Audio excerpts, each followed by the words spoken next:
Mother lies, takes money from me, then gets screwed over financially. So I'm a 19-year-old female and had only been living with my mother for a good 3.5 years, was put into foster care at a young age and don't remember living with my mother at all.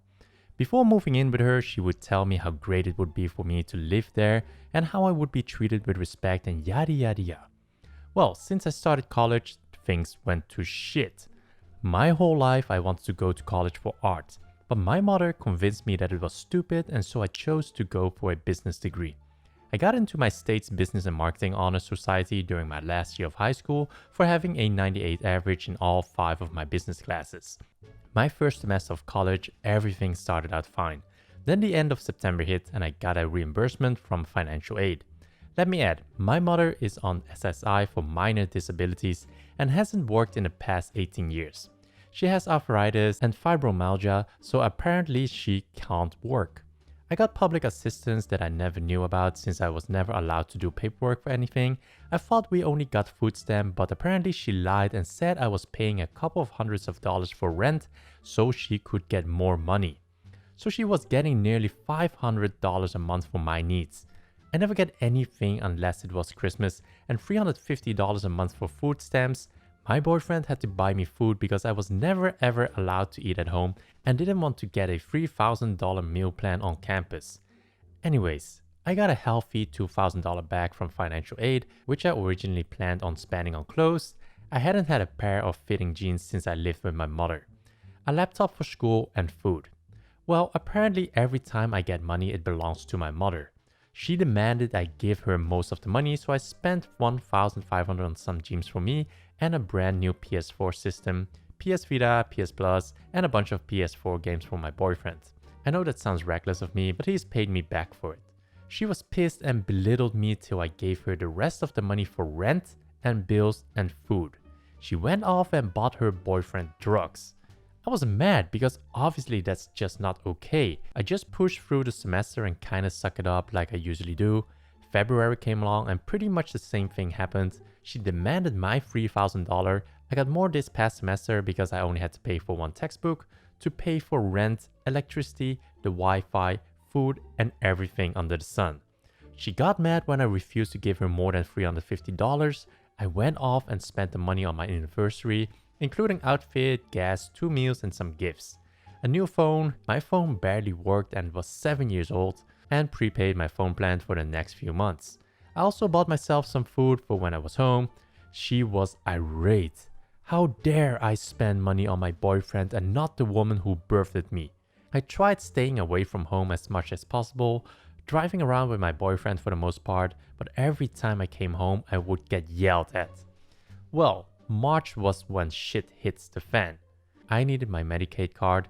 They put cash assistance on that card for convenience and birth certificate for a program that helps people get jobs in the area, and she wasn't having it. Apparently saying I needed them was being rude and disrespectful. I ignored her for the most part and kept insisting that I needed them right away because I had to leave. She gave them to me after half an hour of me telling her I needed to leave and just started yelling at me. So I left for a few hours and I got a call from my caseworker asking when I would turn in timesheets. I had to get a signature from each teacher stating I was in class to keep my insurance benefits and the food stamps. I didn't know about the cash assistance and she told me I could lose the cash assistance if I didn't. I asked her what she was talking about and she told me I got approximately $500 a month to pay for rent and other things I needed. I informed her that I never knew about that and she was very upset that my mother was using the money on God knows what. She told me to change the pin on the card and to not let my mother touch it. So I changed the pin on my card, went home, and my room was torn up. My clothes were everywhere, my old laptop was missing, my Christmas gifts from my boyfriend were gone. I was very upset.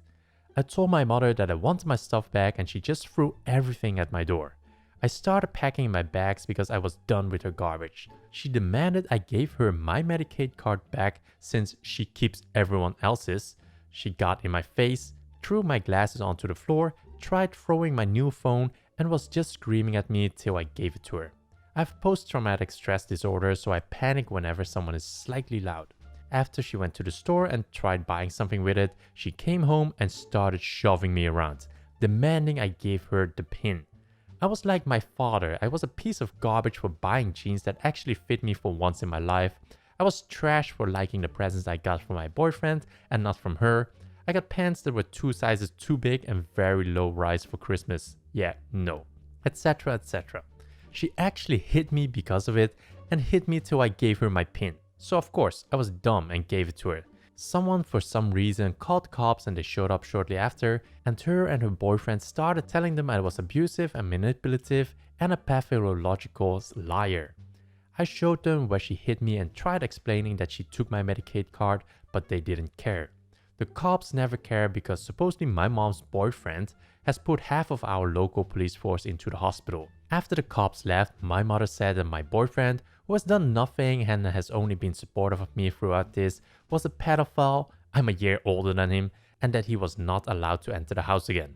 Then she said I had a new curfew of 6 p.m. I had a class that ended at 5 and it took me 2 hours to walk home, so that was stupid.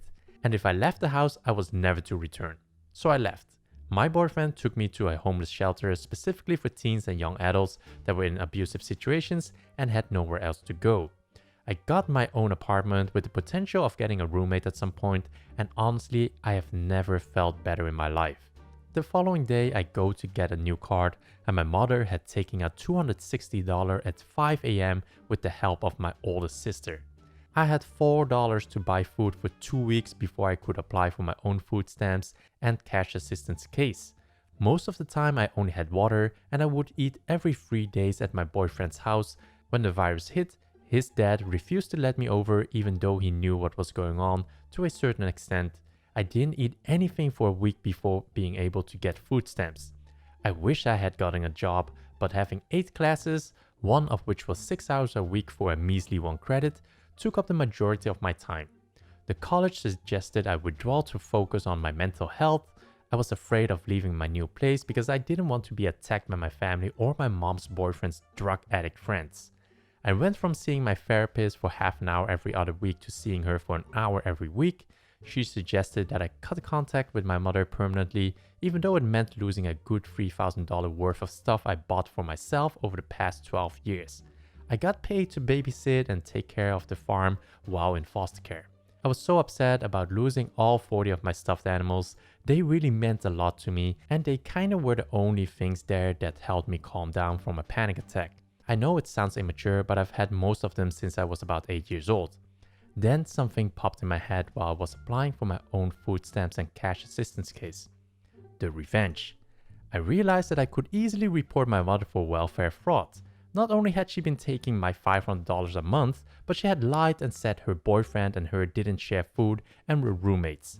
She paid to use other people's food stamps, and she has sold her food stamps for cash to buy fast food or drugs. So I did just that. I went to our state's website and reported her fraud, adding when she took the money from my card at 5 a.m. that one day. I went into detail, gave the exact location of where she did it and everything. I said she used other people's card all the time, which was very true, and how she demanded my card whenever I had it. A couple weeks later, I get a letter from the Department of Social Services.